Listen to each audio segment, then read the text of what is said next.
y'all. It's your girl. So today is not as much as being silly, but I just had this thought thinking how life gets hard now, and you hear the young people saying life is life.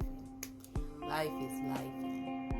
And I had to sit in my mess.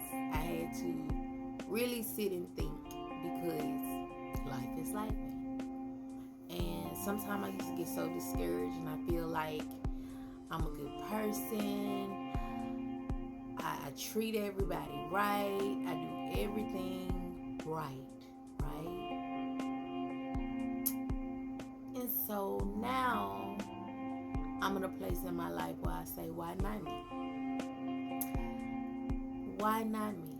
Why do I feel like I shouldn't go through a storm? Because first of all, I've been through many storms. So now I'm a little bit wiser than I was before, because I would throw snot. I still throw snot, but I would totally lose myself. But God paused me and said, take some time, sit in it. And I took it as sit in it now before I truly react to something that I have no control over. And in life is going to life. But sometimes we have to sit in it, and we have to take a step back and just say, in other words, something my sister mentioned today, what would Jesus do? What would he do? I mean, life is life. And you know, some of us people want to cut up with the cut up. But when you have no control over something, and I mean, you can throw snot, you can get angry, you can get upset, you can wallow in it, all of these things. But what really can you do? Think about it. What would Jesus do? So put yourself in those shoes and try to figure out, what would Jesus do? So what would I do? How would I figure this situation out? How would I deal with this? And then you think back to when you was a hothead, you didn't want to hear what nobody else had to say, and you think back to those times, and you know that's not the life that you want anymore. So now you have to look at it as, this is different for me, although it hurts, although it's hard, although life is life. Life gonna go on. Things aren't always gonna be as easy as we think they should be. But if some things are worth fighting for, you fight for them. If they're worth letting go, you let go of them. If it's meant to be, it'll come back to you. If it's not meant, it's gonna go, and it's gonna get out of your way to make room for what is to come for your life. And instead of getting yourself sick, instead of getting yourself worried, instead of getting yourself upset, just sit in it and say, I have no control over this.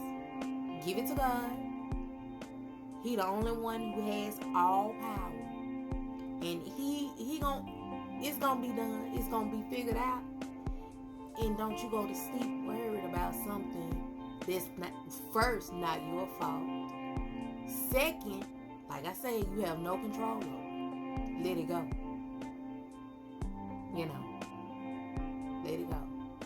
And just give yourself time to just figure it out. Don't pause your life because everything seems to be going wrong. You keep your faith planted in God, and you continue to go on about your life.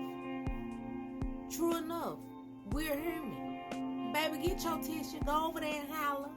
Go in that back room and cry. Leave that desk at work, go somewhere and cry and pray, and then come on back and get your work done. Get back to life. Do what you need to do to keep going, and know that you're not alone. God didn't bring you this far to leave you. I for myself can attest to it because I have lost my mother of 2020 of last year. But at the end of the day, although it hurts me, life goes on. And yes, you grieve, yes, you're angry, yes, you're upset. It's a whole different ball game with grief, especially when you lose someone close, like your mother, like your child, grandmother, somebody really close to you. It changes you. So nobody can tell you, first of all, how to grieve, how to heal, how to get over something. But as life goes on, now that I've had this situation where I've lost my mom, and once you have to pick up the pieces and continue on with life, it doesn't get easier, but it gets to a place where it's manageable. You learn how to continue to keep your trust in God, because we all got to leave here one day, right? We all got to leave. So that's just the nature of the circle of life. You come, but at some point you have to go, and we don't know when it is. But in the midst of that, as I grow through my healing and my grief and my journey, now I find myself, I get, like I say, I still cry. I'm here, of course, but now I find myself in a place where God did not put me here to suffer, to worry. And now that as I get older and I grow more into God, now I know now more than I knew back then. Instead of me worrying now, my whole thing is, if you're going to pray, don't worry. But if you're going to worry, what's the sense of praying? Because if you're going to continue to worry after you say that prayer, it ain't going to go as high as you think it is, because you're still doubting it. You're not giving your full trust into God. And if you can't put your trust into the man up above, what is the point in letting him handle it? He knew what was going to happen, how it was going to happen before you did. So, my message to myself and to other people, before you just react to whatever life is throwing at you, sit in it and ask yourself, why not me?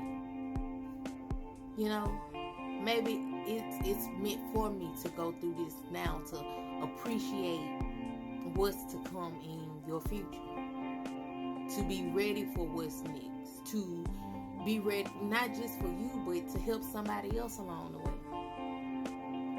And I actually had to sit in it today to say, wow, from loss of a mother and everything else, Satan, when he see that life is going great for you, oh baby, the tests are coming.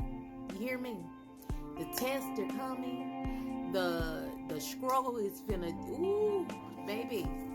You think it's been roses and sunflowers and rainbows.